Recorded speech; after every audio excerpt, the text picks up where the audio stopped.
Last night you were almost asleep. Your body went soft, your breathing slowed. The room started to dissolve at the edges. And then, for no reason at all, your whole body kicked. One violent twitch, like you'd missed a step that wasn't there. Your eyes snapped open. Your heart was suddenly stupidly awake, and some part of you was absolutely certain for half a second that you had just fallen off something. You hadn't fallen. You were lying down. You were the safest you had been all day. So why did your brain just throw your body off a cliff? Here's the strange part. That kick has a name. It's called a hypnic jerk, and about 7 out of 10 people get them. You are not broken. You are not the only one. You are just running software that is roughly 50,000 years out of date. And last night it ran a routine it was wrote for a very different bedroom. Think about that for a second. You have fallen asleep thousands of times. Thousands. And almost every one of those nights the handoff was so smooth you never noticed it happening. One moment awake, the next, morning. Falling asleep is supposed to be the single thing your body is best at, so the nights it glitches are interesting because they show you a seam, a place where two systems meet and hand you off between them. Down at the base of your brain, there is a mechanism that a Harvard neuroscientist named Clifford Saper calls the flip-flop switch. On one side, the systems that keep you awake and alert. On the other, the systems that shut you down for the night. And like an actual light switch, it is built to be decisive. It hates the in-between. It wants to be fully on or fully off, and it fights the middle with everything it has. Most nights the switch flips clean, but some nights, right at the tipping point, both sides are briefly fighting for the same patch of ground. Your muscles are being told to power down. Your alertness system has not quite clocked out yet. And in that overlap, in that half a second where nobody is fully in charge, something misfires. Here is what is actually happening in that overlap. As you sink towards sleep, your brain sends out a command to release your muscles. Let go. Power down. Your muscle tone, the low constant tension that keeps you upright and ready all day, starts draining out of your body like water out of a tub. And there is one part of your brainstem whose entire job is to watch that tension. It never sleeps first. It is the employee who stays until everyone else has gone home, counting the signals coming up from your muscles, making sure every last one is accounted for. So when the tension drops all at once, faster than usual, like it happens in a stressed or exhausted body, that little monitor reads the sudden slack the only way it knows how. Not as relaxation, as collapse. As a body that has just gone limp and started to drop. And its response is instant, and it is ancient. Tense the legs, jolt the arms, snap the eyes open, catch yourself, now. That's the kick. That's the whole thing. Hundreds of thousands of years of body engineering, and the twitch that ruins your bedtime is a catch reflex firing at nothing. But firing at nothing is the new part. For most of the story, there was always something to catch. Roll it back, way back. Past the savanna up into the branches above it. Long before your ancestors slept on the ground, before fire, before the first flat cave floor, they slept in the trees. It was the only safe place to be. The ground at night belonged to things with teeth and claws. So your several hundred generations back grandmother wedged herself into the fork of a branch 40 feet up, and she let herself relax. And relaxing up there was the most dangerous thing a body could do, because if her muscles went slack too fast, she would slip. And a slip in a tree at night is not a rough night's sleep. It is the end of the line.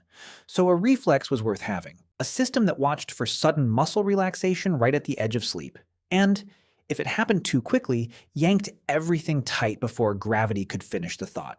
A system that was responsible for that last second grab at the branch. The bodies that had that reflex woke up in the morning. The bodies that didn't. That reflex is still installed.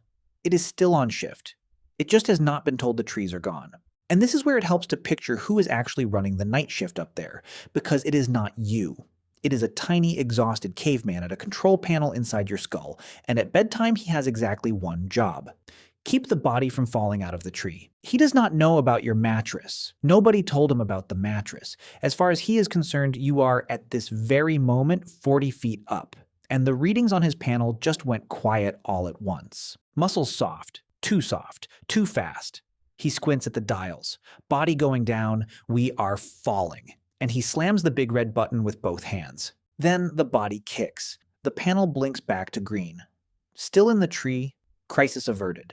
And he sits back down, satisfied, having just saved your life from a bed. Now here is the part that turns the whole thing inside out. You probably think the falling comes first, that you dream you are falling and the fear of the fall is what makes you jerk. That is the obvious order, right? Actually, it is backwards. The jerk fires first. The muscle spasm happens before you feel anything at all. And in the fraction of a second afterward, your brain, which did not order that twitch and cannot explain it, scrambles to make sense of a body that just lurched for no reason. So it writes a story. It reaches for the one explanation that fits a sudden jolt, and it hands you a fall. The missing stair, the curb, the empty elevator shaft. You did not jerk because you dreamed of falling. You dreamed of falling because you jerked, and your mind needed a reason. This edge you cross every single night even has its own name. In the 1840s, a French scholar named Alfred Maury became fascinated by the strange half-dreams that appear right at the doorway of sleep. The drifting images, the falling, the voices that are not there. And he gave that doorway a word, hypnagogia, the threshold between awake and gone. It is a real, measurable state, and it is exactly where your hypnic jerks live. And the doorway turned out to be wider than anyone had guessed. The godfather of modern sleep science, Nathaniel Kleitman, the University of Chicago researcher who discovered REM sleep in 1953, spent his whole career showing that sleep is not a single off switch. It is a layered, staged descent. You do not just fall asleep. You lower yourself down, one step at a time, and the hypnic jerk is what happens when you take one of those first steps a little too fast. Yes, this is an absurd amount of machinery for a twitch. Welcome to being a human. So why does it feel like it is getting worse? Why some nights and not others? Because the caveman's alarm is only as calm as the body it is sitting in, and your body lately has not been calm. Caffeine keeps your alertness system clocked in long after your muscles have tried to leave for the night, which means the flip-flop switch spends longer stuck in the fighting over the middle zone, which is exactly where jerks are born. Sleep deprivation makes it worse, because an exhausted brain slams towards sleep too fast, dumping muscle tone in a rush instead of a glide. Anxiety keeps your arousal system on high alert, so the monitor downstairs is already jumpy before your head even hits the pillow. Stack all three, a stressed, wired, underslept body diving for sleep, and you have basically handed the caveman a pot of coffee and told him the trees are on fire. And then there is the newest wrinkle, the one none of your ancestors ever had to deal with. You take the single brightest object in your entire home, you hold it 6 inches from your face, and you pour blue light directly into your eyes until the exact second you try to sleep. Your alertness system reads that glow as daylight. It clocks back in. Then you set the phone down and ask your body to drop into sleep instantly. The switch lurches, the muscles dump all at once, the monitor panics. Kick. Your amygdala, meanwhile, treats a slightly stressful tomorrow with the same seriousness it once reserved for a leopard under the branch, so it keeps the whole system idling hot right when you are trying to let go. Ancient hardware, modern Monday. So tonight, when it happens again, and on some tired, wired night it will, you will know exactly what you are looking at. Not a glitch, not your body failing, a reflex from 40 feet up a tree. Still on watch, still catching you against a fall that stopped being possible tens of thousands of years ago. The kick is not your body breaking down at the end of the day. It is your body, one more time, trying to keep you alive. Tonight, you will be almost asleep. And right at the edge, something 50,000 years old will reach out to catch you. And for half a second before you groan and roll over, some quiet part of you might even thank it. Your body's doing its best. It's just 50,000 years behind schedule.